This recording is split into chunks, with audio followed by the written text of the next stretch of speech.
Police ഭീകരതയെക്കുറിച്ചുള്ള വാർത്തകൾ എന്നും മാധ്യമങ്ങളിൽ ഏറെ ചർച്ച ചെയ്യപ്പെടുന്നു.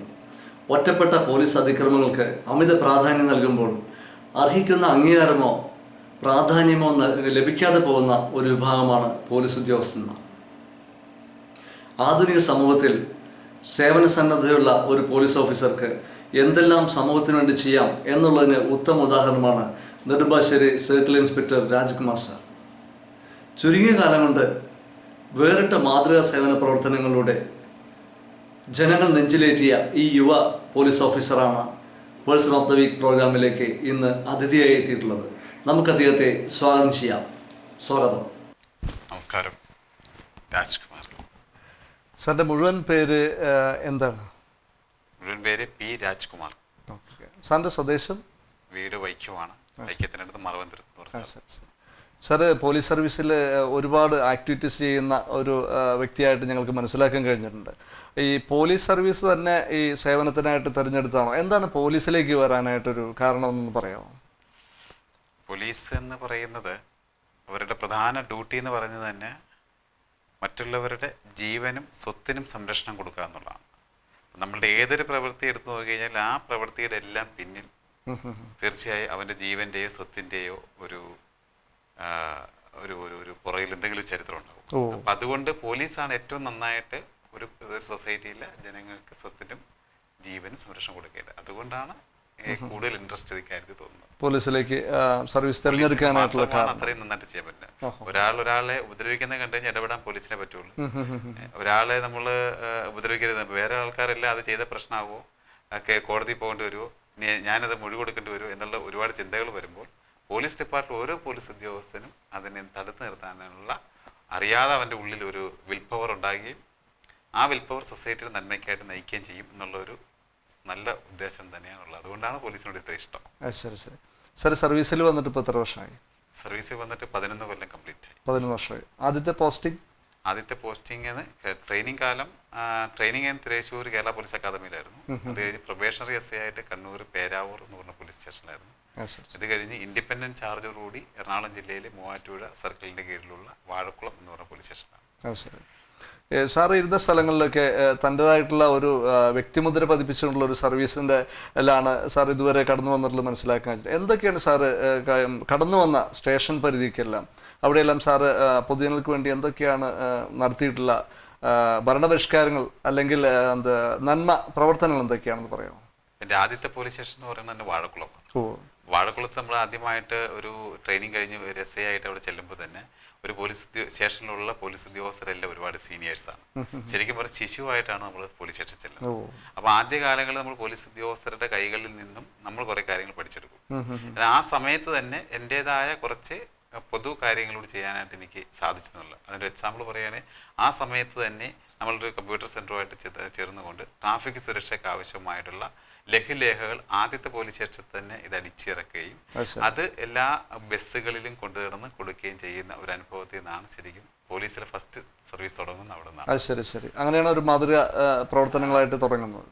മാതൃക എന്നുള്ളതിനേക്കാൾ ഉപരി നമുക്ക് ഈ സന്ദേശം എങ്ങനെ ജനങ്ങളിൽ എത്തിക്കുക ആ ഒരു ഉദ്ദേശം മനസ്സിൽ വന്ന അങ്ങനെയാണ്. കൂടുതലായിട്ട് എവിടെയാണ് ഏത് സ്റ്റേഷനിൽ വന്നപ്പോഴാണ് CA അതിന് ശേഷമാണോ സാറിൻ്റെ പ്രവർത്തന മേഖല കൂടുതൽ വിപുലമാക്കിയത്? CA ആയപ്പോൾ കുറച്ചുകൂടി നമുക്കൊന്ന് പ്രവർത്തന മേഖല വർദ്ധിപ്പിക്കാൻ കഴിഞ്ഞിട്ടുണ്ട്.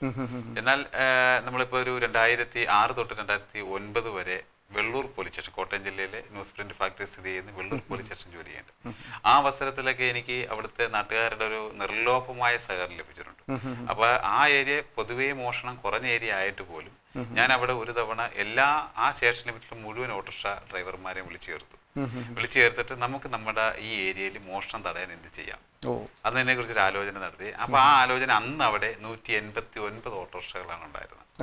അപ്പൊ ഈ 189 ഓട്ടോറിക്ഷക്കാരെ വിളിച്ചു ചേർത്തിട്ട് നമ്മൾ പറഞ്ഞു, ഇന്ന് ഒരു ഓട്ടോറിക്ഷ നമുക്ക് നൈറ്റ് ഓടാൻ കിട്ടിയാൽ രണ്ടാമത് അയാൾക്ക് ഒരു ടേൺ വരുന്നത് 189ാമത്തെ ദിവസം മാത്രമേ വരുള്ളൂ. 189 ദിവസം കഴിയുമ്പോഴുള്ളൂ. അപ്പൊ നിങ്ങൾ ഒരു വർഷത്തിൽ 2 തവണ സൊസൈറ്റിക്ക് വേണ്ടി സേവനം ചെയ്യുമ്പോൾ മറ്റുള്ളവർ നിങ്ങൾക്ക് വേണ്ടി ബാക്കി 363 ദിവസം സേവനം തരും. അങ്ങനെ ഒരു സ്കീം വന്നപ്പോഴത്തേക്ക് എല്ലാ ദിവസവും ഒരു ഓട്ടോറിക്ഷ രാത്രിയിൽ ഒരു 10:30 മണിയാകുമ്പോൾ സ്റ്റേഷന് വരും. അപ്പൊ അതിൽ നമ്മുടെ പോലീസ് ഉദ്യോഗസ്ഥരോട് ഇരിക്കരുത്. അപ്പൊ ഓട്ടോ പോലീസ് ജനങ്ങളുമായിട്ട് ചേർന്ന് കൊണ്ടുള്ള ഒരു ഓട്ടോ പോലീസ് സംവിധാനം അവിടെ നടപ്പാക്കി. ശരി. ഇതിലേക്ക് ആവശ്യമായ ഇന്ധനം അത് നമ്മൾ വ്യാപാരി വ്യവസായികളോട് പറഞ്ഞു.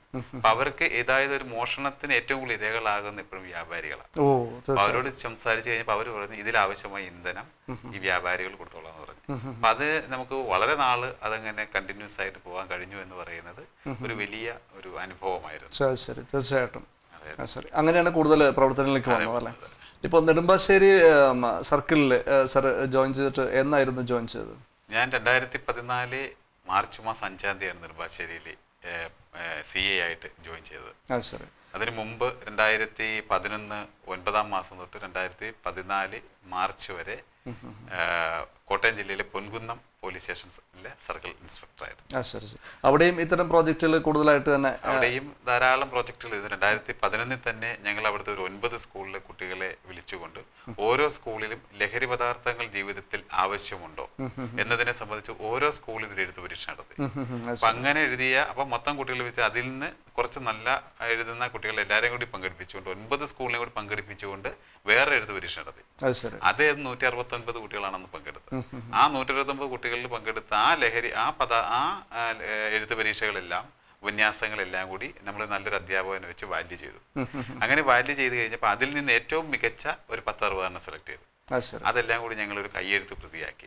അപ്പൊ കൈത്തിരി എന്ന രീതിയിൽ അതൊരു 100 കോപ്പി അടിച്ചിട്ട് ആ സ്കൂളിൽ എല്ലാവർക്കും ഈ കോപ്പി കൊണ്ട് വിതരണം ചെയ്തു എന്നുള്ളത് ഇതാണ്. അതുകൊണ്ട് ഞാൻ ഉദ്ദേശിക്കുന്നത് ഇപ്പം ഒരു സ്കൂളിൽ 500 കുട്ടികളുണ്ടെങ്കിൽ 500 കുട്ടികളും ഒരു ലഹരി പദാർത്ഥങ്ങൾ ജീവിതത്തിൽ ആവശ്യമുണ്ടോ എന്നൊരു എഴുത്ത് പരീക്ഷ എഴുതുകയാണ്. അപ്പൊ ഈ കുട്ടി നാളെ എന്തിനാ വീട്ടിൽ ഇരുന്ന് വായിക്കാൻ കാണുമ്പോൾ അച്ഛനും അമ്മയെ ചോദിക്കും എന്തിനാ ഈ ലഹരി പദാർത്ഥം വായിക്കണേന്ന്. അപ്പൊ അത് പറയും പോലീസ് ഒരു എഴുത്ത് പരീക്ഷ നടത്തുന്നുണ്ട്. അപ്പൊ സ്വാഭാവികമായിട്ട് ആ വീട്ടിൽ അച്ഛനും അമ്മയും കുട്ടിയും തമ്മിൽ ലഹരിയെ സംബന്ധിച്ച് ചർച്ചയായി.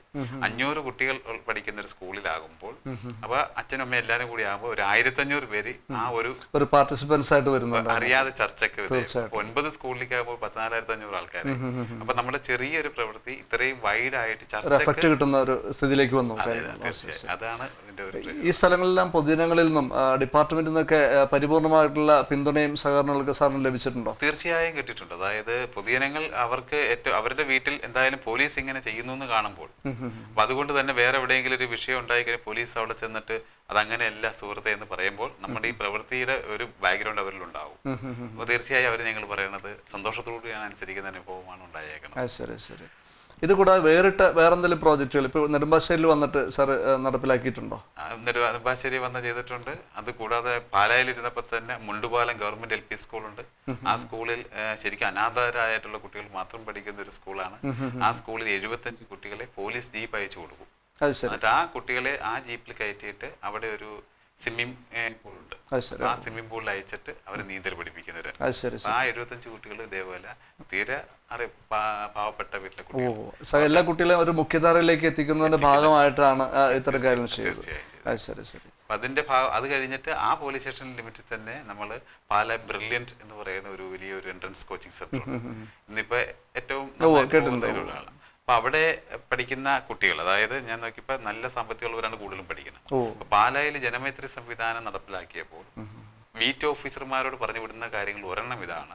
അതായത് ഏറ്റവും നന്നായിട്ട് പഠിക്കുന്ന നിർധനരായ കുട്ടികൾ ഉണ്ടെങ്കിൽ, അതായത് നല്ല പഠിക്കാൻ കഴിവുണ്ട് പക്ഷെ സാമ്പത്തികം അനുവദിക്കുന്നില്ല, അങ്ങനെയുള്ള കുട്ടികളെ കണ്ടെത്താൻ കഴിഞ്ഞാൽ നമുക്ക് ഇവരുടെ വേണം ചർച്ച ചെയ്യാം. അങ്ങനെ വന്ന് 2009 ഞാൻ SA ആയിട്ട് അവിടെ ചെല്ലണം. അപ്പൊ 2010 ക്രാഷ് കോഴ്സിൽ നമ്മൾ 35 കുട്ടികളെ ഈ സ്ഥാപനവുമായിട്ട് ബന്ധപ്പെട്ട് പഠിപ്പിച്ചു. അപ്പൊ അവരത് ഫ്രീ ആയിട്ട് തന്നെയാണ് ഈ 35 കുട്ടികളെ പഠിപ്പിക്കുന്നത്. അത് തുടർന്ന് ഇങ്ങനെ വന്ന് ഈ അടുത്ത സമയത്ത് എനിക്ക് അറിയാൻ കഴിഞ്ഞത് ഏതാണ്ട് ഒരു 20-ൽ പരം കുട്ടികൾക്ക് ഇപ്പൊ എഞ്ചിനീയറോ മെഡിസിനോ അഡ്മിഷൻ കിട്ടി അവർ പഠിച്ചുകൊണ്ടിരിക്കുകയാണ്. അപ്പൊ 10 പൈസ മുടക്കാതെ കുറെ നിർധനരായ ആൾക്കാർ നല്ല നിലയിലേക്ക് എത്തിക്കാൻ സാറിന് കഴിഞ്ഞിട്ടുണ്ട്. ഇപ്പൊ ഇത്തരം പ്രവർത്തനങ്ങൾ ഇപ്പോൾ നെടുമ്പാശ്ശേരി സർക്കിളിലും ചെയ്യുമ്പോൾ ഇതിന് പ്രത്യേകിച്ച് ഒരു ഏരിയ പരിധിയോ അങ്ങനെ എന്തെങ്കിലും ക്രൈറ്റീരിയ എന്തെങ്കിലും കൊടുത്തിട്ടോ, അതോ ഇതിന് ഏരിയയ്ക്ക് അപ്പുറം നിന്നുകൊണ്ട് ചെയ്യാനായിട്ടുള്ള ഒരു സന്നദ്ധതയാണോ? തീർച്ചയായും അങ്ങനെ തന്നെ. നമ്മളുടെ ഒരു പ്രവൃത്തി ഇങ്ങനെ ചെയ്യുമ്പോൾ ഒരു ഓഫീസർ ഒറ്റക്ക് ഒരിക്കലും ഈ ചെയ്യാൻ പറ്റത്തില്ല.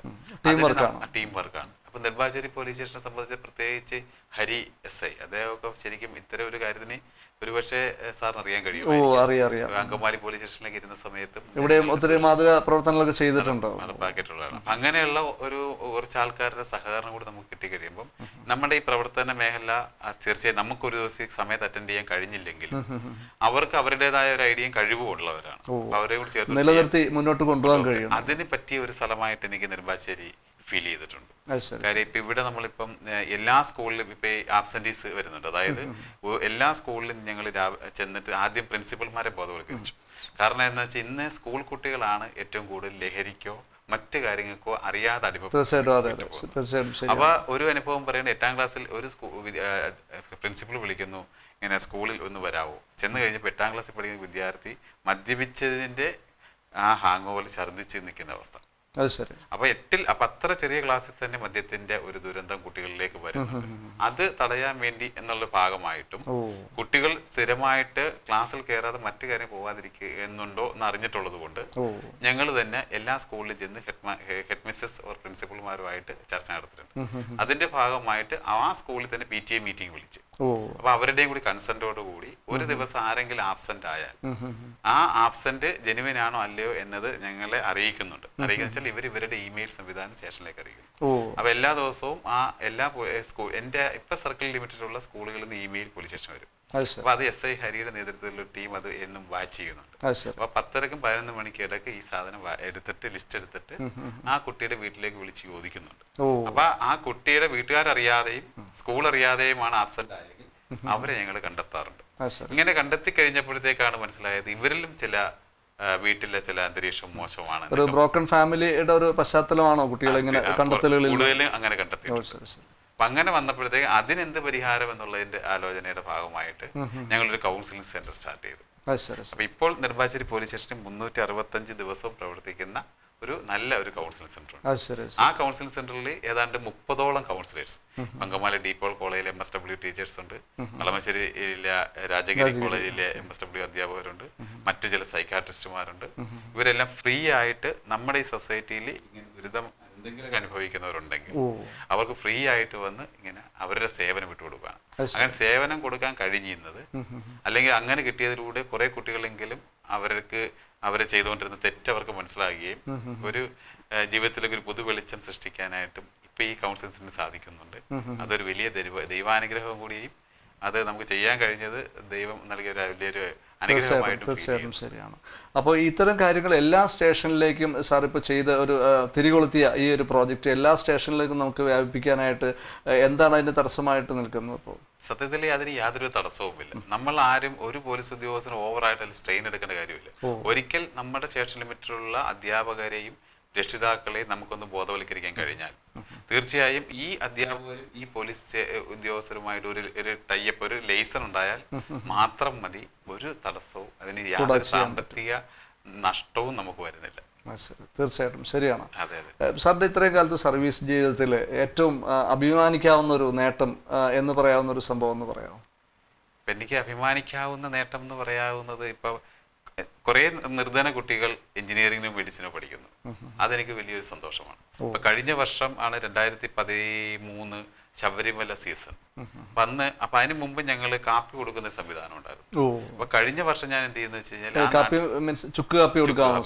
അപ്പൊ അത് എന്ത് ചെയ്യുന്ന വെച്ച് കഴിഞ്ഞാൽ അതിനു വേണ്ടി ഞാൻ അവിടുത്തെ എല്ലാ സംഘടനയുടെ ആൾക്കാരെയും വന്ന് വിളിച്ചു ചേർത്തിട്ട് ഒരു തീരുമാനം ഉണ്ടാക്കി. അപ്പൊ എന്നിട്ടപ്പോ ഓരോരുത്തർക്ക് നമുക്ക് എത്ര ദിവസം വീതം കൊടുക്കാം. അങ്ങനെ വന്നപ്പോൾ JCB അസോസിയേഷൻ, ടിപ്പർ അസോസിയേഷൻ, മുസ്ലിം ലീഗ്, BMS, CITU, INTUC, അങ്ങനെ വിവിധ ആൾക്കാരുടെ വായനശാലകൾ, മറ്റു മെൻ സൊസൈറ്റികൾ എല്ലാവരും വെച്ച് അങ്ങനെ എന്നിട്ട് പൊൻകുന്നം പോലീസ് സ്റ്റേഷന്റെ നേരെ വാതിക്കല് അല്പ സ്പേസിൽ ഒരു ഇൻഫർമേഷൻ സെന്റർ തുടങ്ങി. അപ്പൊ ആ ഇൻഫർമേഷൻ സെന്ററിൽ എല്ലാ ദിവസവും ഓരോ സംഘടനയുടെ ആൾക്കാർ വരും. അപ്പൊ അവര് വന്നിട്ട് ഒരു 10-15 പേര് വരും. അവരവിടെ വന്നിട്ട് അവിടെ നിന്ന് ഒരു പ്രത്യേകത എന്ന് പറയുന്നത് ഹൈ റേഞ്ച്, അതായത് അപ്പൊ രണ്ടാമത്തെ കാര്യം, കോട്ടയത്ത് നിന്ന് വന്നാലും തൊടുപുഴയിൽ നിന്ന് വന്നാലും മുഴുവൻ അയ്യപ്പ ഭക്തന്മാരും വന്നു കയറേണ്ട സ്ഥലമാണ്. അപ്പൊ അത് മാത്രവുമല്ല, പാലാ തൊട്ട് എരുമേലി വരെ നോക്കിക്കഴിഞ്ഞാൽ ഒരുപാട് അപകടങ്ങൾക്ക് സാധ്യതയുള്ള വഴി കൂടിയാണ്. എന്തായാലും ഒരു ദൈവകൃപയാൽ കഴിഞ്ഞ വർഷം ഈ രാത്രി കാലത്ത് ഒരു ആക്സിഡന്റ് പോലും അയ്യപ്പന്മാർക്കുണ്ടായി എന്ന് പറഞ്ഞ് പോകേണ്ടി വന്നില്ല. അത് വലിയൊരു കഴിഞ്ഞ മുമ്പത്തെ സീസണിൽ ഞാൻ അവിടെ ഇരുന്നിട്ടുള്ളതാണ്. വന്ന് നമുക്ക് ഈ ഒരു ദുരന്തങ്ങൾ പലപ്പോഴും കാണേണ്ടി വന്നിട്ടുണ്ട്. നമ്മൾ ആ കണമല ദുരന്തം എന്നൊക്കെ പറയാൻ പേര് തന്നെ കണമല ദുരന്തം. അപ്പൊ അതൊന്നും ഇത്തവണ ഉണ്ടായില്ല എന്ന് പറയുന്നത് കഴിഞ്ഞ സീസണിൽ. അതിനെ തുടർന്ന് ഈ വർഷം ഗുണം കിട്ടി. അപ്പൊ ഇപ്രാവശ്യം കുറച്ചുകൂടി അഡ്വാൻസ്ഡ് ആയിട്ട് ചെയ്തു. അപ്പൊ ഇവര് നമ്മൾ ആദരിക്കുന്ന ചടങ്ങുകൾ നടത്തുന്നു. സ്വാഭാവിക ആൾക്കാർ ഒരുപാട് ഇങ്ങോട്ട് വരികയാണ് സേവനം ചെയ്യണം. അപ്പൊ അവരെ സേവനം ചെയ്യിപ്പിക്കാൻ തോന്നിപ്പിക്കുന്നത് അതെനിക്കൊരു ഇൻസ്പിറേഷൻ ആണ്. അതുപോലെ തന്നെയാണ് മറ്റൊരു മറക്കാനാകാത്ത അനുഭവമാണ് എനിക്ക്. അത് ഞാൻ പറയുമ്പോൾ അഭിമാനത്തോടുകൂടി തന്നെയാണ് പറയണം. സൂര്യനെല്ലി പെൺവാണിഭ കേസിലെ പ്രതിയായിരുന്ന ശ്രീ ധർമ്മരാജൻ. ധർമ്മരാജൻ എന്ന് പറഞ്ഞാൽ നല്ലൊരു ക്രിമിനൽ ലോയറും കൂടിയാണ്. അപ്പൊ അത്രയും അറിവുള്ള ഒരാളാണ്. അദ്ദേഹം ഇങ്ങനെ മാതൃഭൂമി ന്യൂസ് ചാനലിൽ വന്ന് ഒരു ഇന്റർവ്യൂ കൊടുക്കുകയും അതിനെ തുടർന്ന് ഓൾ ഇന്ത്യയിൽ അത് വലിയ തരംഗം സൃഷ്ടിക്കുകയും അന്ന് കോട്ടയം ജില്ലാ പോലീസ് മേധാവി ശ്രീ രാജഗോപാൽ സാറ് എന്നെ നിയോഗിച്ചയക്കുകയത്. അപ്പൊ ശരിക്കും ഒരു 4 നാള് കർണാടകയുടെ വിവിധ സ്ഥലങ്ങളിൽ. അപ്പൊ ഇയാളെ അന്വേഷിച്ച് ഞങ്ങൾ നടക്കുക. അപ്പൊ റൂം എടുക്കുന്നില്ല, ഒരു വസ്ത്രം തന്നെ ഞങ്ങൾക്ക് വസ്ത്രം എടുക്കാൻ പറ്റാത്ത, ഞങ്ങളുടെ കയ്യിലുണ്ട് പക്ഷെ അവിടെ പോയി എടുക്കാൻ പറ്റാത്ത ചില സാഹചര്യങ്ങൾ. പക്ഷെ എന്തായാലും നമ്മുടെ വേ ഓഫ് തിങ്കിങ് കറക്റ്റായിട്ട് അയാളുടെ ചിന്തയുമായിട്ട് എനിക്ക് തോന്നുന്നു കോയിൻസിഡ് ചെയ്ത് കാണണം. അത് കാർഗിൽ എന്ന് പറയുന്ന സ്ഥലത്ത് ഫോറസ്റ്റാണ്. ആ ഫോറസ്റ്റ് ഏരിയയിൽ ഞങ്ങൾ പോകുന്നു, എതിരെ ഇയാൾ നടന്നു വരുന്നു. അത്ര ഒരു എന്താ പറയാ, ഒരിക്കലും കിട്ടില്ല അല്ലെ കർണാടക പോലത്തെ അത്രയും വലിയൊരു സ്റ്റേറ്റ് അവിടുന്ന് ഇത്രയും സെൻസേഷനായ ഒരു പ്രതിയെ നമുക്ക് പിടിച്ചെടുക്കാൻ കഴിഞ്ഞത് അത് വലിയൊരു സർവീസിൽ ഒരു പ്രൊഫഷണൽ നേട്ടം എന്ന രീതിയിൽ. പ്രത്യേകിച്ച് സൈബർ സെല്ലിന്റെ സഹായം കൂടിയാണ്. അവിടെ കർണാടക പോലീസിന്റെ സഹായം കിട്ടാൻ കാരണം തന്നെ ഞാൻ പൊൻകുന്നത്ത് ദുരന്ത നിവാരണ സേന ഉണ്ടാക്കിയിട്ടുണ്ട്. അപ്പൊ ഈ ദുരന്ത നിവാരണ സേന ഉണ്ടാക്കിയപ്പോ ആ ദുരന്ത നിവാരണ സേനക്ക് ട്രെയിനിങ് കൊടുക്കുന്നത് കർണാടക ഡിസാസ്റ്റർ മാനേജ്മെന്റിന്റെ സ്റ്റേറ്റ് കോർഡിനേറ്റർ ശ്രീ പ്രദീപ് സാറാണ്. അപ്പൊ ഞാൻ അവിടെ ചെന്ന് കഴിയുമ്പോൾ പെട്ടെന്ന് അദ്ദേഹത്തെ ഓർത്തു. അതെ, അപ്പൊ അദ്ദേഹത്തിന്റെ സഹായവും അദ്ദേഹം അവിടുത്തെ കമ്മീഷണർ മൈസൂർ സിറ്റി പോലീസ് കമ്മീഷണറോട് പറഞ്ഞ് സൈബർ സെല്ലിന്റെ സഹായം ലൈവായിട്ട് കിട്ടാൻ തുടങ്ങി. അല്ലെങ്കിൽ നമ്മൾ അതർ സ്റ്റേറ്റിൽ പോയാൽ നമ്മൾ അത് നമ്മുടെ ജില്ലക്ക് അയച്ച് അവിടെ ഒരുപാടുണ്ട്. അപ്പൊ ഇതെല്ലാം ഒരു നമ്മുടെ പ്രവൃത്തികളെ ഈ ഒരു പ്രൊഫഷനുമായിട്ട് അറിയാതെ അനുഗ്രഹമായി മാറി. ഇനി എന്തൊക്കെയാണ് ഇപ്പൊ ഈ ഇത്രയും തിരക്കിട്ട ജീവിതത്തിനിടയ്ക്ക് പോലീസ് ജോലി എന്ന് പറയുന്നത് തന്നെ ഒരുപാട് തിരക്കേറിയ ഒരു ജോലിയാണ്. ഇത്രയും ജോലിക്കിടയ്ക്ക് അങ്ങനെ ഇതെല്ലാം വളരെ ആസ്വാദ്യകരമായിട്ട് ചെയ്യാൻ കഴിയുന്നു? തീർച്ചയായും നമുക്ക് മറ്റുള്ളവർക്ക് കിട്ടുന്ന ഒരു സംതൃപ്തിയാണ്. അപ്പൊ ഇന്നലെ രാവിലെ ഒരു 200ഓളം മരം നടുന്ന ചടങ്ങുണ്ടായിരുന്നു. ഞാനും ജിയോയും ഹരിയും എല്ലാം കൂടി ചേർന്നിട്ടാണ് പോയി മരം നട്ടത്. രാവിലെ 8:30 മണിക്ക് മരം നടാൻ പോയി. അത് കഴിഞ്ഞ് മറ്റേ അങ്കമാലിയിലെ ചാർജ് ഉള്ളതുകൊണ്ട് അവിടെ ഒരു കേസിന്റെ കാര്യം പോയി. ഇത് കഴിഞ്ഞ് തിരിച്ചു വന്നപ്പോ അവയവദാന ബോധവൽക്കരണ സെമിനാർ അതിന്റെ ചടങ്ങിന് പോയി. ഇത് കഴിഞ്ഞ് വന്നപ്പോഴത്തേക്ക് നമുക്ക് കൊണ്ടോട്ടിൽ ഞാൻ തന്നെ മുൻകൈ എടുത്ത് ഉണ്ടാക്കിയ ഒരു ജനകീയ കമ്മിറ്റി ഉണ്ട്, മദ്യത്തിനും മയക്കുമരുന്നിനെതിരെ. അതിന്റെ ഒരു ക്ലാസ് അവിടെ അറേഞ്ച് ചെയ്തിട്ടുണ്ട്. അപ്പൊ ഇടപ്പള്ളി കിംസ് ഹോസ്പിറ്റലിലെ ഡോക്ടർ SD സിംഗ് സാറാണ് ക്ലാസ് എടുക്കണം. അപ്പൊ അത് ആ ഒരു രീതിയിൽ അവിടുത്തെ ജനങ്ങള് അത് ഏറ്റെടുത്തത്. അതായത് അപ്പൊ ആദ്യ ദിവസം മീറ്റിംഗ് കൂടുമ്പോൾ നമുക്ക് ഒരു 50 പേരായിരുന്നെങ്കിൽ ഇന്നലെ നമുക്കതൊരു 300-ലധികം ആൾക്കാർ അവിടെ ഉണ്ടായിരുന്നു. അപ്പൊ അവർക്കിടയിലേക്ക് ഈ സന്ദേശം എത്തിക്കാൻ കഴിയുന്നു. അത് ഒരു വലിയ അനുഗ്രഹമായിട്ടും അത് നമ്മൾ ആസ്വദിച്ച് തന്നെയാണ്. അത് കഴിഞ്ഞ് വന്നിട്ട് ഞങ്ങൾ ഹോം മിനിസ്റ്ററുടെ വരുന്നുണ്ടെന്ന്, അത് കഴിഞ്ഞ് ആ ഡ്യൂട്ടി കഴിഞ്ഞ് തീർന്നപ്പോൾ രാത്രി 11 മണിയായി. അപ്പൊ ഇത്തരം ഒരു വർക്കിൽ പോകുമ്പോൾ ഞങ്ങൾക്ക് ഒരിക്കലും അതൊരു ടെൻഷൻ ഉണ്ടാക്കുന്നു അല്ല, ഞങ്ങൾ അത് സൊസൈറ്റിക്ക് ഒരു പ്രയോജനം ചെയ്യുന്ന കാര്യമാണല്ലോ എന്ന് ആലോചിക്കുമ്പോൾ ശരിക്കും ആസ്വാദ്യം തന്നെയാണ്. ഇത്തരം പൊതുവെ പോലീസിനെ കുറിച്ച് പൊതുജനങ്ങൾക്കുള്ള ധാരണ എല്ലാം ഇത്തരം പൊതുജനങ്ങളുടെ ഇടയിലേക്ക് ഇറങ്ങിച്ചെന്നുള്ള ഈ പ്രവർത്തനം കൊണ്ട് അവർക്കുള്ള തെറ്റിദ്ധാരണകളെല്ലാം നല്ലൊരു ശതമാനം വരെ പരിധിവരെ മാറ്റാൻ കഴിഞ്ഞിട്ടുണ്ടോ? തീർച്ചയായും. കാര്യം ഇപ്പൊ ശ്രീമൂലനഗരം ഗ്രാമപഞ്ചായത്ത് ഞങ്ങളുടെ മോഡൽ പഞ്ചായത്തായിട്ട് എടുത്തിരിക്കുകയാണ്. കാരണം അവിടെ 16 വാർഡുണ്ട്, ഏതാണ്ട് 208 കുടുംബശ്രീ യൂണിറ്റ് ഉണ്ട്. അപ്പൊ ഈ 208 കുടുംബശ്രീ യൂണിറ്റിലൂടെ 3000 കുടുംബിനികളുണ്ട്. ഇത്രയും ആൾക്കാരെ ഞങ്ങൾ ഒരിക്കൽ വിളിച്ചു ചേർത്തിട്ട് ലഹരി പദാർത്ഥം ജീവിതത്തിൽ ആവശ്യമാണോ, അല്ലെങ്കിൽ നമുക്ക് കിട്ടിയ അറിവ് നമ്മൾ മറ്റു സ്ഥലത്തേക്ക് കൊടുക്കുന്നതിന് വേണ്ടി ഇത്രയും പേരെ കൊണ്ട് എറണാകുളം ജില്ലയിലെ എല്ലാ കുടുംബശ്രീ യൂണിറ്റിലേക്ക് ഒരു കത്തയപ്പിക്കും. അപ്പൊ നമ്മൾ കുടുംബിനികളാണ് ഇതിന്റെ ദുരന്തം അനുഭവിക്കേണ്ടത്, അതിനെതിരെ നമ്മൾ പ്രതികരിക്കേണ്ട സമയമായി എന്ന് പറഞ്ഞ ഒരു ബോധവൽക്കരണം. അത് ഈ കിടപ്പള്ളി കിംസ് ഹോസ്പിറ്റൽ സഹകരണം കൂടിയുണ്ട്. അത് കഴിഞ്ഞിട്ട് അങ്ങനെ ചെയ്താൽ മാത്രം പോരല്ലോ, ഇത് വാർഡ് ബേസിലേക്ക് കൊടുക്കാന്ന് വെച്ച് ഓരോ വാർഡിലും അതിന് ട്രെയിനിങ് കൊടുക്കുന്നുണ്ട്. അപ്പൊ ഒരു വാർഡിൽ ഒരു 15 കുടുംബശ്രീ യൂണിറ്റ് ഉണ്ട്, അതിന്റെ സെക്രട്ടറി പ്രസിഡന്റ് ഖജാൻജി എന്ന രീതിയിൽ വിളിച്ചു വരുത്തും. അപ്പൊ 45 ലീഡർഷിപ്പ് ട്രെയിനിങ് കൊടുക്കുന്നു. അപ്പൊ അതുപോലെ ഇപ്പൊ 7 വാർഡിന്റെ ട്രെയിനിങ് കഴിയും.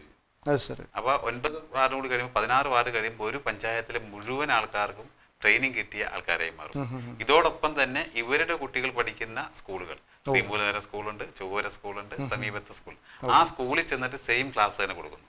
ഒരു വീട്ടിലെ മാതാവിനും കുട്ടിക്കും ട്രെയിനിങ് കിട്ടി. അറിവ് കിട്ടി.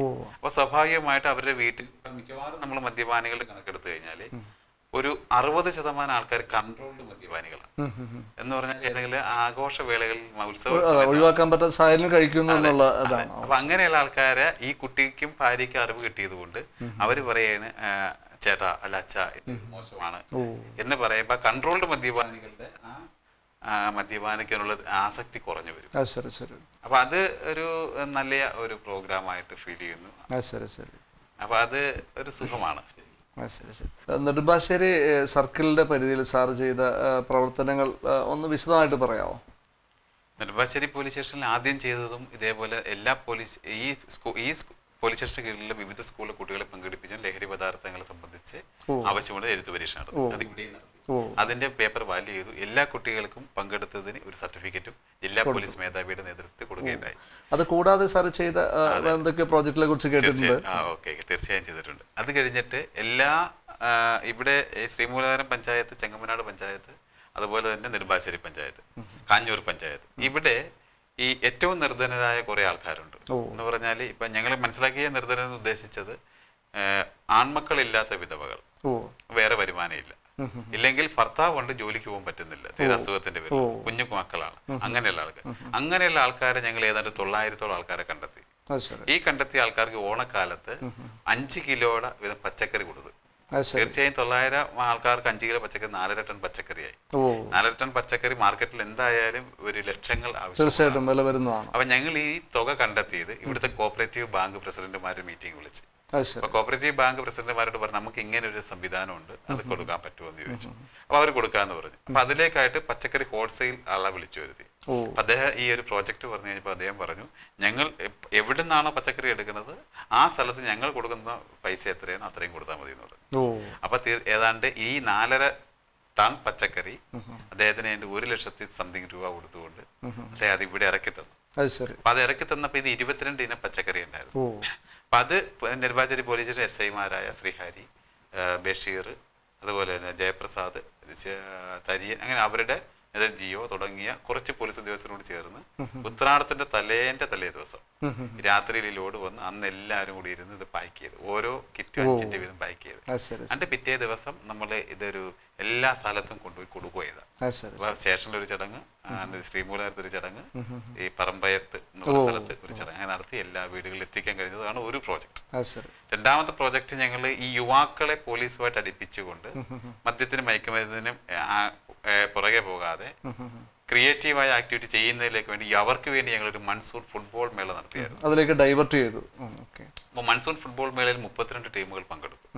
അപ്പൊ ഞങ്ങൾ ചിന്തിച്ച് 32 ടീം എന്ന് പറയുമ്പോൾ 11 അംഗങ്ങൾ വെച്ച് കൂട്ടിയതിലും 350 പേരാവും. ഈ ആൾക്കാരെ വെച്ചുകൊണ്ട് തന്നെ ഞങ്ങൾ ഒരു ഫുട്ബോൾ ക്വിസ് കോമ്പറ്റീഷൻ നടത്തി. ഈ ആൾക്കാരെ വെച്ചുകൊണ്ട് തന്നെ ആ ഫുട്ബോൾ ലോകകപ്പ് ഫുട്ബോൾ ഫൈനൽ വന്നപ്പോൾ ഒരു പെനാൽറ്റി ഷൂട്ടൗട്ട് മത്സരം നടത്തി. ഈ ആൾക്കാരെ വെച്ചുകൊണ്ട് തന്നെ ഞങ്ങൾ ഒരു രക്തദാന ക്യാമ്പ് സംഘടിപ്പിച്ചു. ഈ ആൾക്കാരെ തന്നെ പബ്ലിക്കിനെ കാഴ്ചക്ക് വേണ്ടി ഒരു ബിഗ് സ്ക്രീൻ വെച്ചു കൊടുത്തുകൊണ്ട് ഫുട്ബോൾ ഫൈനൽ മത്സരം ലൈവായിട്ട് കാണിച്ചു. അവർക്ക് ഞങ്ങൾ ബ്രസൂക്ക തട്ടുകട എന്ന പേരിൽ തട്ടുകട ഉണ്ടാക്കി കുറെ 10-300 ഓംലെറ്റും 150 കിലോ കപ്പയും അതിന്റെ എല്ലാം കൂടി ചേർത്ത് എല്ലാവരും കൂടി ചേർന്ന് അപ്പൊ പോലീസുമായിട്ടുള്ള അകലം കുറഞ്ഞ് ഇവരെ നമുക്ക് അടുപ്പിക്കാം. സഹകരണം ഇതിലൂടെ കിട്ടി. അതെ, തീർച്ചയായും. ഇത് കഴിഞ്ഞിട്ട് ഞങ്ങൾ ചെയ്ത മറ്റൊരു കാര്യം എന്ന് പറയുന്നത് നമ്മുടെ ശ്രീമൂലധരം പഞ്ചായത്തിൽ തന്നെ ഏതാണ്ട് 314ഓളം സീനിയർ സിറ്റിസനെ ആദരിക്കുന്ന ചടങ്ങ് നടത്തി. അപ്പൊ അത് അവിടുത്തെ ഒരു നാരായണൻ കുട്ടി എന്ന് പറഞ്ഞ ഒരാള് അദ്ദേഹം ഇവരെ ആദരിക്കുന്നതിൽ ആവശ്യമായിട്ടുള്ള ഷാൾ വാങ്ങിച്ചു തന്നു. അപ്പൊ ഏതാണ്ട് 240 ഷാള് കിട്ടി. അപ്പൊ 70 വയസ്സിന് മേലുള്ള മുഴുവൻ ആൾക്കാരെ ഞങ്ങൾ ഈ ഷാൾ കൊടുത്ത് ആദരിക്കുന്ന ചടങ്ങാണ്. ഈ ആൾക്കാർക്ക് അവിടെ കാനറ ബാങ്കുകാർ അവർക്ക് ഫുഡ് സ്പോൺസർ ചെയ്തു. അപ്പൊ അവര് അങ്ങനെ അപ്പൊ ആദരിക്കാനും ഭക്ഷണം കൊടുക്കാനും കഴിഞ്ഞു. ഇത് കഴിഞ്ഞിട്ട് അവിടുത്തെ മെഡിക്കൽ സ്റ്റോറുകാരുമായിട്ട് ബന്ധപ്പെട്ട് ഇവരുടെ മരുന്നിന് വേണ്ടി ഒരു കൺസെഷൻ കൊടുക്കുന്ന സ്കീം തരാൻ പറഞ്ഞു. അപ്പൊ ഇവർക്കെല്ലാം 15% മരുന്നിന് കൺസെഷൻ കൊടുക്കുന്നു. അപ്പൊ ഞാൻ ആലോചിക്കുമ്പോഴത്തേക്ക് 314 പേർക്കാണ് കൊടുത്തത്. ഇനി ആവറേജ് കണക്ക് പറയണം 300 ആൾക്കാർക്ക് അപ്പൊ അവര് ഇപ്പൊ പ്രഷറിന്റെയും ഷുഗറിന്റെയും മാത്രം മരുന്ന് വാങ്ങിച്ചാൽ ചിലപ്പോൾ ഒരു പക്ഷേ ഒരു മാസം 1000 രൂപയുടെ മരുന്ന് വരുമായിരിക്കും. 15% എന്ന് പറഞ്ഞാൽ തന്നെ 300 പേർക്കെന്ന് പറയുമ്പോഴത്തേക്കാണ് ഈ 150 × 300 എന്ന് പറയുന്ന അത്രയും എമൗണ്ട് 2, 3, 4 മെഡിക്കൽ സ്റ്റോറുകാർ സേവനം. അപ്പൊ അവര് കൊണ്ട് ഒരു സേവനം ചെയ്യിപ്പിക്കാനായിട്ട് ഞങ്ങൾക്ക് സാധിക്കും. അപ്പൊ വയോജനങ്ങളെ ആദരിക്കുകയും അവർക്ക് ആവശ്യമായ സംരക്ഷണം ഞങ്ങൾ തരുന്നുണ്ടെന്നും അവരെ ധരിപ്പിക്കുന്നതിന് വേണ്ടിയുള്ള ഒരു പ്രോഗ്രാം ആയിരുന്നു. മറ്റൊരു പ്രോഗ്രാം അവിടെ നടത്തിയെന്ന് പറയുന്നത് നമ്മൾ ഒരു സ്കൂൾ കുട്ടികൾക്ക് തന്നെ ഇപ്പം നമ്മൾ ഈ ലബോറട്ടറി കൺസ്ട്രക്ഷൻ പ്രോഗ്രാം, അത് Sreemoolanagaram school LP school, KB UP school, KB LP school, Akavoor school, saint Joseph school, saint Augustine school, Chowara higher secondary school, ഇത്രയും സ്കൂളിലെ കുട്ടികൾക്ക് ഏതാണ്ട് 2000-ഓളം കുട്ടികൾ വരും. ഇത്രയും കുട്ടികൾക്ക് നമ്മളുടെ ഇവിടുത്തെ വിവിധ ലാബുകളുമായി ബന്ധപ്പെട്ടുകൊണ്ട് ഒരു ഐഡന്റിറ്റി കാർഡ് ഉണ്ടാക്കി. ആ കാർഡിന് ഞങ്ങൾ ആശ്വാസ് എന്ന് പേര് കൊടുത്തു. അതായത് ഉദ്ദേശിക്കുന്ന ഇത്രയേ ഏത് തരം പരിശോധനക്കും ഈ ലബോറട്ടറി ചെന്ന് കഴിയുമ്പോൾ അവർ 25% അവർ വേണ്ടെന്ന് വെക്കുവാണ്. ഡിസ്കൗണ്ട് റേറ്റ് എന്ന് വെച്ചാൽ ഉദ്ദേശിക്കുന്ന ഇപ്പൊ ഒരു CT സ്കാൻ ചെയ്യണം. ഇപ്പൊ 3000 രൂപയാണെങ്കിൽ ഈ പാവപ്പെട്ട വിദ്യാർത്ഥിക്ക് വേണ്ടിയാണ് ചെയ്യേണ്ടി വന്നാൽ അപ്പൊ 2250 രൂപയുടെ ഒറ്റയ്ക്ക് 750 രൂപയുടെ കൺസെഷൻ കിട്ടും. ഈ കുട്ടിക്ക് മാത്രമാണോ? കുട്ടികൾക്കാണ് ഇപ്പൊ കൊടുക്കുന്നത്. അതെ, ഇപ്പൊ ഒന്നി പഠിക്കുന്ന വിദ്യാർത്ഥി 12ാം ക്ലാസ് വരെ ഈ ആനുകൂല്യം കിട്ടും. അപ്പൊ അത് 12 കൊല്ലക്കാലത്തേക്കാണ്. അപ്പൊ 12ാം ക്ലാസ് പഠിക്കുന്ന കുട്ടി ഔട്ട് ആവുമ്പോൾ പുതിയ കുറെ കുട്ടികൾ ഒന്നിലേക്ക് വരും. അപ്പൊ പുതിയത് ഇങ്ങനെ ഒരു തുടർ രീതിയിൽ ഇത് കണ്ടു കഴിഞ്ഞപ്പോഴത്തേക്ക് അവര് തന്നെ ഞങ്ങളോട് പറഞ്ഞു ഞങ്ങൾ മാതാപിതാക്കൾക്ക് കൊടുക്കാൻ തയ്യാറാണ്. അപ്പൊ അങ്ങനെ ഇപ്പൊ 10% തൊട്ട് 20% വരെ മാതാപിതാക്കൾക്ക് കൊടുക്കാവുന്ന ഒരു മറ്റൊരു പ്രോജക്റ്റ് നടപ്പാക്കാനായിട്ട് സാധിക്കുന്നു. ശരി. അപ്പോൾ ഈ പോലീസ് ജീവൻ തന്നെ സാറിന് എത്തിപ്പെടാൻ പറ്റാത്ത രീതിയിൽ അല്ലെങ്കിൽ ചെയ്തു തീർക്കാൻ പറ്റാത്ത രീതിയിൽ വിപുലമായ രീതിയിൽ തന്നെ ഇത്രയും കാലം കൊണ്ട് പ്രവർത്തനങ്ങൾ ചെയ്തു തീർത്തു. ഇവിടെ ആയിരിക്കുമ്പോ ഞങ്ങളുടെ സർവീസ് ഇപ്പൊ തീർച്ചയായും 11 കൊല്ലം ആയുള്ളൂ. ഒരു 10-12 കൊല്ലം കൂടി ഉണ്ട്. ഞാൻ ഉദ്ദേശിച്ചത് നെടുമ്പാശ്ശേരി സർക്കിളിലായിരിക്കുമ്പോ ഉള്ള കാര്യം ഞാൻ ഉദ്ദേശിച്ചു. നെടുമ്പാശ്ശേരിയിലെ സേവനത്തിൽ ഈ ഒരു ചെറിയ പീരീഡ്, അതായത് 3ാം മാസം തൊട്ട് ഇപ്പൊ 11ാം മാസം വരെ 8 മാസം ഒരു ഇലക്ഷൻ കഴിഞ്ഞപ്പോൾ തന്നെ മെയ് മാസം കഴിഞ്ഞു. അതിനുശേഷം ഉള്ള ഒരു 3-4 മാസം കൊണ്ട് ഇത്രയും പ്രോഗ്രാം ചെയ്യാൻ ഏകദേശം അനുവദിച്ചതിൽ ഞങ്ങൾ സന്തോഷമാണ്. ഫാമിലി വൈഫ് നിഷ എന്നാണ് പേര്. ഒരു വൈക്കത്തെ ഒരു ഹയർ സെക്കൻഡറി സ്കൂളിലെ കെമിസ്ട്രി അധ്യാപികയാണ്. പിതാവ് മരിച്ചുപോയി, മാതാവുണ്ട്. പിന്നെ ബാക്കി പിന്നെ 3 സഹോദരന്മാർ, ഒരു സഹോദരന് 2 സഹോദരിമാരുമാണ്. സാറിന്റെ ഇത്തരം പ്രവർത്തനങ്ങൾക്ക് ഫാമിലിയിൽ നിന്ന് എങ്ങനെയാണ്, കുടുംബത്തിൽ നിന്നുള്ള ഒരു സപ്പോർട്ടൊക്കെ എങ്ങനെയാണ്? പ്രത്യേകിച്ച് എൻ്റെ ഒരു നേച്ചർ തന്നെയാണ് പൊതുവെ ഫാമിലിയിലുള്ളത്. അപ്പൊ അതുകൊണ്ട് തന്നെ നമുക്ക് ഇത്തരം കാര്യങ്ങളെ അവർ പ്രോത്സാഹിപ്പിക്കുന്ന ഒരു പ്രവർത്തനമാണ്. ഏറ്റവും കൂടുതൽ നമുക്ക് വേണ്ടത് നമ്മുടെ സ്റ്റേഷൻ എന്നുള്ള സപ്പോർട്ടാണ്.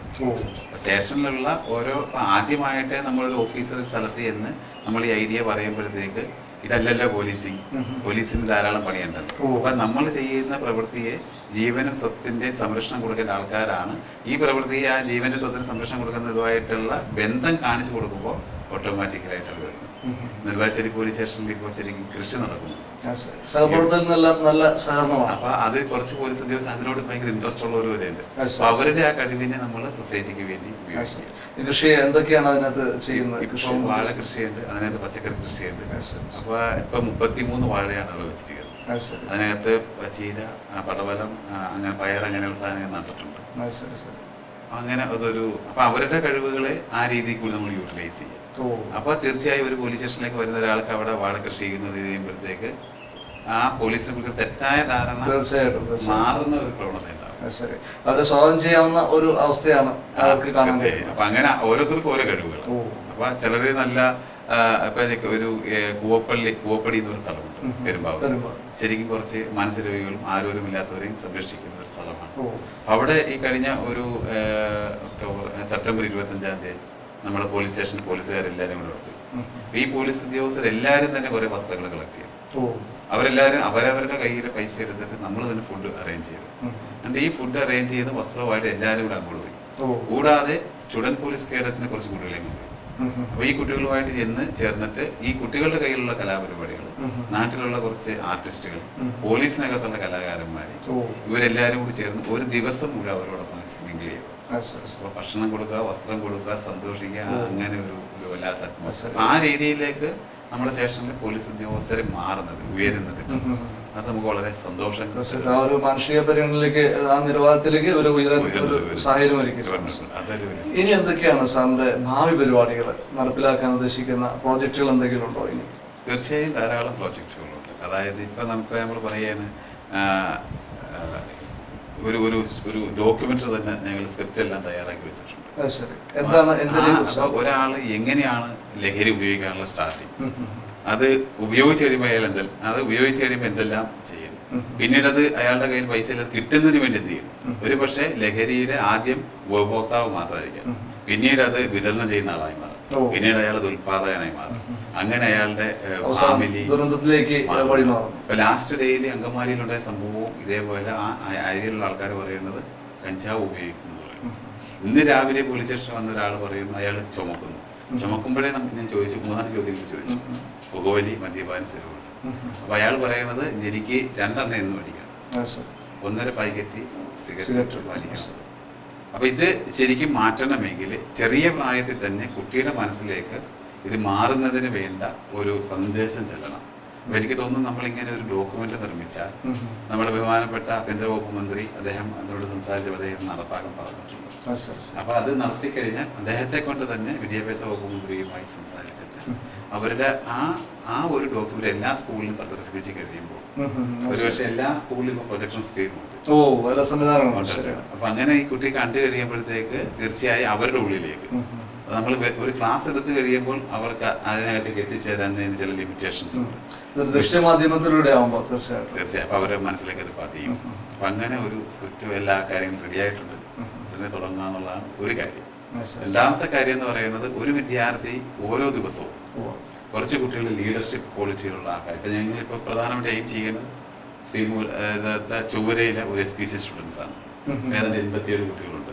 അവരെ കൊണ്ട് തന്നെ കുറച്ച് കാര്യങ്ങൾ, അതായത് ഇന്നൊരു ദിവസം, ഇന്നിപ്പോ നമ്മൾ പറയാൻ ഇന്നത്തെ ദിവസം, ഈ ദിവസത്തിന്റെ പ്രത്യേകത എന്താണ്, അല്ലെ ഈ ദിവസം എന്ന് പറയുന്നത് ലോകത്ത് കുറെ കൊല്ലം ബാക്കിലേക്ക് നോക്കി കഴിഞ്ഞാൽ ആ ദിവസങ്ങളിൽ എന്തെല്ലാം സംഭവിച്ചു, അങ്ങനെ എടുത്തിട്ട് ഈ ഒരു വിദ്യാർത്ഥി ആ സ്കൂൾ എല്ലാ ക്ലാസ്സിലും കയറി 2 മിനിറ്റ് അല്ല 5 മിനിറ്റ് സംസാരിക്കും. അപ്പൊ 10 ഡിവിഷൻ ഉണ്ടെങ്കിൽ ഈ വിദ്യാർത്ഥി ഇന്ന് വന്ന് 10 ഡിവിഷനിൽ കയറി സംസാരിക്കും. അടുത്ത ദിവസം 18-11 ആ ദിവസം വേറൊരു വിദ്യാർത്ഥി ഇതേപോലെ എല്ലാ ക്ലാസ്സിലും സംസാരിക്കും. അങ്ങനെ ഒരു 365 ദിവസം കഴിയുമ്പോൾ നമുക്ക് എല്ലാ എന്താ പറയുക, ലോകത്ത് നടത്തുന്ന മുഴുവൻ കാര്യങ്ങളെ കുറിച്ചും ഇത് കേട്ടിരിക്കുന്ന മുഴുവൻ സ്റ്റുഡൻസാണ്. അപ്പൊ എല്ലാ ദിവസത്തെയും പ്രത്യേകത കുട്ടികൾക്ക് മനസ്സിലായി. നല്ലൊരു GK കളക്ഷൻ ഒരു വിദ്യാർത്ഥി തന്നെ വേറെ വിദ്യാർത്ഥിയെ വന്ന് പറഞ്ഞു തരുമ്പോൾ അത് അവരുടെ മെമ്മറി നിൽക്കും. നാളെ ഈ കോഴ്സ് സ്കൂൾ വിദ്യാഭ്യാസം കഴിഞ്ഞ് പുറത്തേക്ക് ഇറങ്ങുമ്പോൾ നല്ല GK ഉള്ള ഒരു കുട്ടിയായി മാറും. തീർച്ചയായും മത്സര പരീക്ഷകളിൽ ജയിക്കും, വലിയ സ്ട്രെയിൻ എടുക്കാതെ.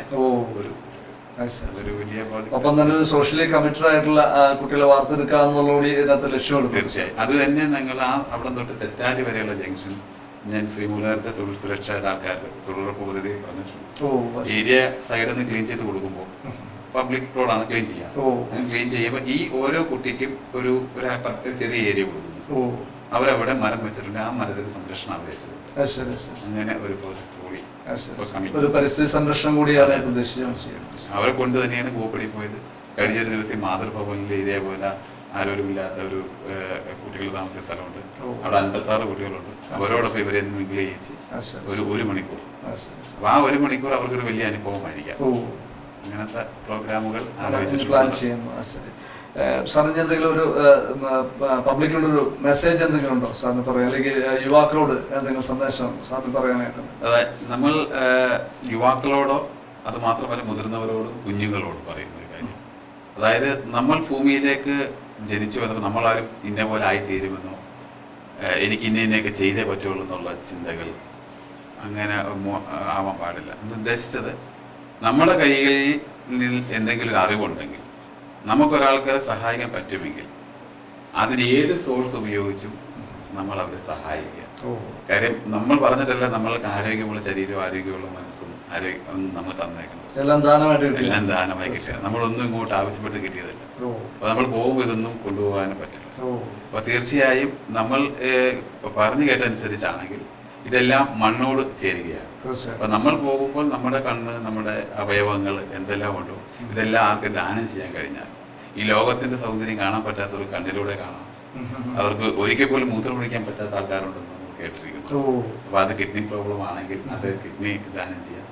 അങ്ങനെ എല്ലാവരോടും നമുക്ക് കിട്ടിയ ഈ ആരോഗ്യമുള്ള ശരീരവും മനസ്സും മറ്റുള്ള കുറച്ച് ആൾക്കാർക്ക് ആരുടെയൊക്കെയോ പ്രോബ്ലം കൊണ്ട്, ചിലപ്പോൾ ദൈവത്തിന്റെ ഓരോ സൃഷ്ടികളാണ്, അപ്പൊ അതിനെ നമുക്ക് ഈ മനുഷ്യ ജീവിതത്തിന് മാറ്റാൻ കഴിയുക എന്ന് പറയുന്ന വലിയ കാര്യമാണ്. അപ്പൊ മറ്റുള്ളവർക്ക് ജീവന് വേണ്ടി അവന്റെ സ്വത്തിന് വേണ്ടി സ്വയം സംരക്ഷകരായി മാറുന്ന ഒരു പ്രവണത ഉണ്ടാക്കിയെടുക്കണം എന്നുള്ളതാണ് എനിക്ക് പറയാനുള്ളത്. സേവന ഭവൻ എന്ന് പറയുന്ന ഈ സ്ഥാപനത്തെ കുറിച്ച് ശരിക്കും എന്നൊരു ഹരിയാണ് പറഞ്ഞത്. ഹരി പറഞ്ഞു തന്നപ്പോഴത്തേക്ക് എനിക്ക് അത്ര അതിനകത്തേക്ക് എനിക്കത് മനസ്സിലാക്കാൻ കഴിഞ്ഞില്ല. ഇവിടെ വന്നു കഴിഞ്ഞ് ഇവിടുത്തെ കാര്യങ്ങൾ കേട്ടറിഞ്ഞപ്പോഴത്തേക്ക് ഇതിനകത്തേക്ക് സേവന ഭവൻ ഡയറക്ടർ എന്ന രീതിയിൽ ശ്രീ സാബു ജോസഫ് സാർ, അദ്ദേഹത്തിൻ്റെ നേതൃത്വത്തിൽ ഒരു വലിയ ടീം കുട്ടികൾക്ക് വേണ്ടി ചെയ്യുന്ന പ്രവർത്തനങ്ങൾ, അതെല്ലാം വളരെ മഹത്തരമായ പ്രവർത്തനമായിട്ട് എന്നിലും പേര്. കാര്യം എന്നിൽ ഇങ്ങനെ ഒരു ചിന്ത ഉള്ളത് കൊണ്ടോ ഞാൻ ഇങ്ങനെ പ്രവർത്തിക്കുന്നതുകൊണ്ടാണോ എനിക്കറിയില്ല. എന്തായാലും അത്രയും നല്ല പ്രവർത്തനമാണ് ഇവിടെ കാഴ്ചവെച്ചിരിക്കുന്നത്. തീർച്ചയായും ഈ പ്രവർത്തനം ഏറ്റവും ഭംഗിയായ രീതിയിൽ സാബു സാർ ആഗ്രഹിക്കുന്ന തലത്തിലേക്ക് എത്തിച്ചേരാൻ ജഗദീശൻ അനുഗ്രഹിക്കട്ടെ എന്ന് ഞാൻ പ്രാർത്ഥിക്കുന്നു. സാറിന്റെ എല്ലാവിധ പ്രോജക്റ്റുകൾക്കും എല്ലാവിധ ജീവകാരുണ്യ പ്രവർത്തനങ്ങൾക്കും മാതൃകാ പ്രവർത്തനങ്ങൾക്കും ജഗദീശ്വരൻ എല്ലാവിധ നന്മകളും നൽകി അനുഗ്രഹിക്കട്ടെ എന്ന് ഞങ്ങളും പ്രാർത്ഥിക്കുന്നു. നന്ദി, നമസ്കാരം. എനിക്കിങ്ങനെ അവസരം തന്നതിൽ ഞാൻ പ്രത്യേകം നന്ദി ഈ സമയം